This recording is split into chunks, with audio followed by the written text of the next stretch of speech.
नमस्कार, मैं अमन और आपका स्वागत है वीके न्यूज में।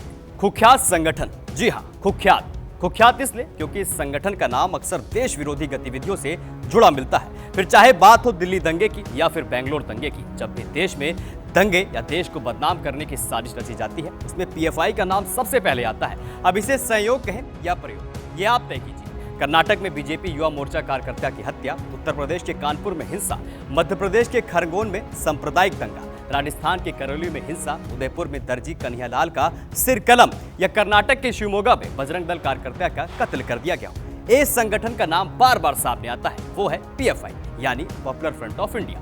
कट्टरपंथी संगठन पीएफआई यानी देश को जहर घोलने और एकता को तोड़ने के लिए अलग अलग तरीके से काम करता रहा है। देश में दंगे भड़काने को लेकर देश विरोधी गतिविधियों में शामिल पाए जाने के बाद अब पीएफआई की एक और करतूत का खुलासा हुआ है। दरअसल पटना पुलिस की कार्रवाई के बाद इस साजिश का पता चला है। पुलिस ने बताया कि पीएफआई आधार कार्ड बनवाने के लिए फर्जी कागजात तैयार करने के साथ साथ ऐसे तौर तरीके अपना रहा है जिसमें घुसपैठियों की पहचान होना बेहद मुश्किल है। पुलिस ने यह भी कहा है कि पीएफआई रोहिंग्या, बांग्लादेशी घुसपैठियों को कर्नाटक समेत दूसरे राज्यों में मजदूर के रूप में भेज रहा है ताकि इनकी नई पहचान जो है वो बन जाए और इन्हें कोई पकड़ ना सके। दरअसल पटना पुलिस की जांच के बाद ये सामने आया कि पीएफआई अपने संगठन में भर्ती करने के लिए रोहिंग्या मुसलमान और बांग्लादेशी घुसपैठियों के लिए आधार कार्ड बनवा रहा है। इस रिपोर्ट में एक अधिकारी के हवाले से यह भी कहा गया है कि फर्जी आधार कार्ड बनवाने के लिए पीएफआई ने भारतीय मुस्लिम परिवारों का इस्तेमाल किया है। इसके लिए पीएफआई इन मुस्लिम परिवारों को अलग तरीके से लालच के साथ कुछ पैसे भी देती है, जिसके बाद मुस्लिम परिवार रोहिंग्या और बांग्लादेशी घुसपैठियों को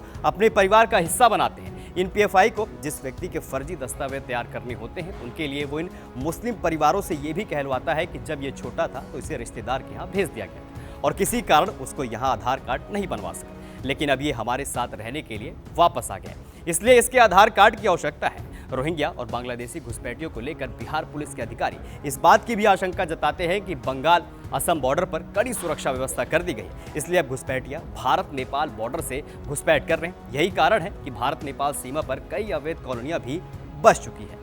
अब आपकी क्या राय इस पूरी खबर को लेकर हमें कमेंट सेक्शन में कमेंट करके जरूर बताइए और ऐसी तमाम बड़ी खबरों को देखने के लिए देखते रहिए वीके न्यूज, राष्ट्र के नाम।